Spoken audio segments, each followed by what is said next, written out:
السلام عليكم ورحمة الله وبركاته.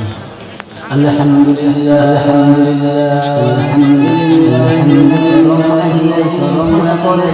لقد سان وكرم وعلمه البيان سبحان الذي لا يحصى بلسان ولا بالقلم ونشهد أن لا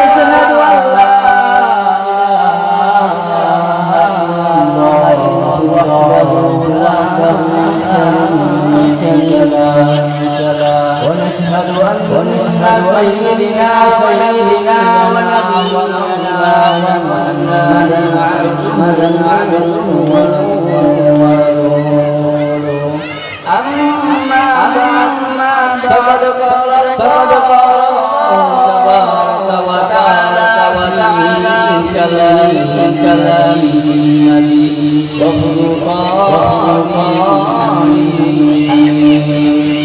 أعوذ بالله من الشيطان الرجيم. بسم الله الرحمن الرحيم.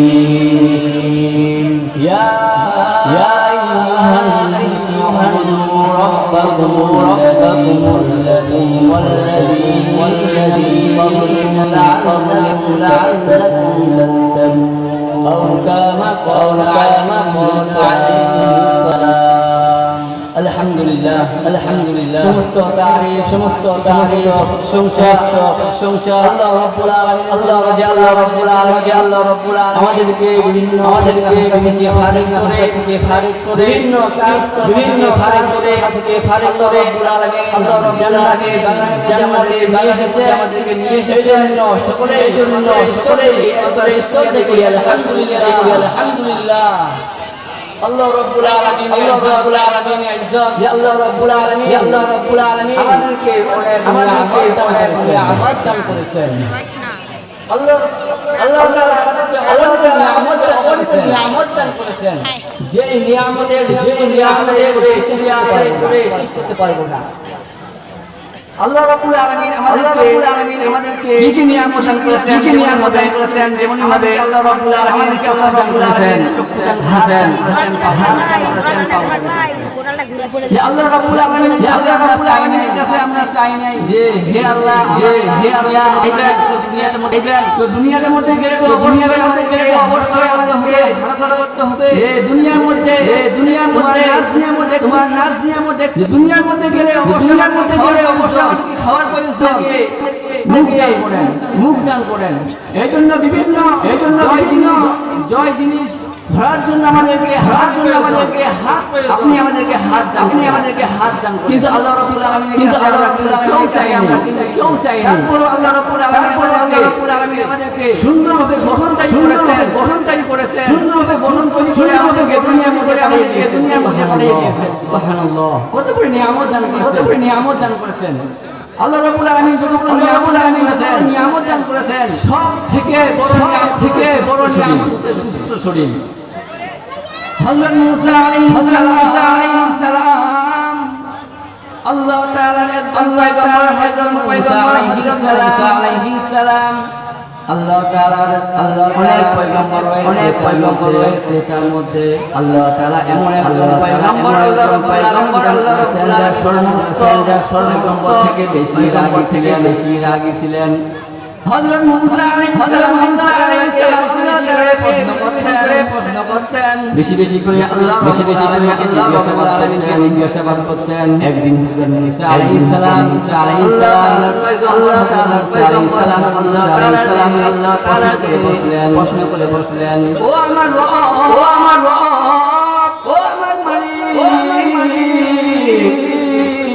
তুমি যদি আমার জায়গায় থাকতে আর আমি যদি আমার জায়গায় থাকতাম, তাহলে তুমি আমার কাছে জিনিসটা চাইতে। আল্লাহ রাব্বুল আলামিন হযরত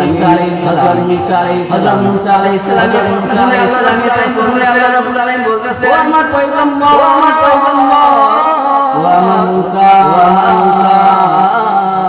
এটা কখনো সম্ভব নয়, যে আমি তোমার জায়গায় থাকি আমার জায়গায় থাকি আমার জায়গায় থাকি নয় মুসা আলাইহিস সালাম আল্লাহ রাব্বুল আলামিন প্রশ্ন করলেন থাকতাম যদি আমার জায়গায় থাকতে তাহলে তুমি আমার কাছে জিনিসটা চাইতে আল্লাহ রাব্বুল আলামিন আমার বললেন কোনো সম্ভব নয় মুসা আলাইহিস সালাম আবার জিজ্ঞাসা করলেন আবার প্রশ্ন করলেন আমি তো তোমাকে হইতে বলতেছি না তুমি যদি আমার জায়গায় থাকতে তাহলে তুমি আমার কাছে জিনিসটা চাইতে মুসা তাহলে আমি আমার জায়গায় থাকতে আমি তোমার কাছে সুস্থতা শরীর এমন একটি নিয়ামত যে মানুষ সুস্থ থাকলে প্রত্যেকটি কাজ কর্ম করতে পারে একজন মানুষ যখন আল্লাহ তাআলার ইবাদত তার নিজের কাজকর্ম করতে আমার জোর হয় তখন সে এমনি ভাবে ছেড়ে দেয় এই সুস্থতা শরীর আল্লাহ নিয়ামত এটা স্বয়ং আল্লাহ আমি যদি চেয়েছেন যে আমি থাকতাম সেটা হচ্ছে সুস্থতা শরীর এই জন্য আল্লাহ রাব্বুল আলামিন সুস্থ শরীর দান করেছেন প্রথমে কি কবে অবশ্যই করতে হবে এই জন্য আল্লাহ রাব্বুল বেশি শুকরিয়া করতে হবে আমাদেরকে সুস্থ শরীর দান করেছেন শরীর দ্বারা বেশি করে তার ইবাদত বন্দেগী আল্লাহ রাব্বুল আলামিন আমাদেরকে সবাইকে এরকম তার শরীর দিয়ে ইবাদত বন্দেগী করব আলহামদুলিল্লাহ আসসালামু আলাইকুম ওয়া রাহমাতুল্লাহ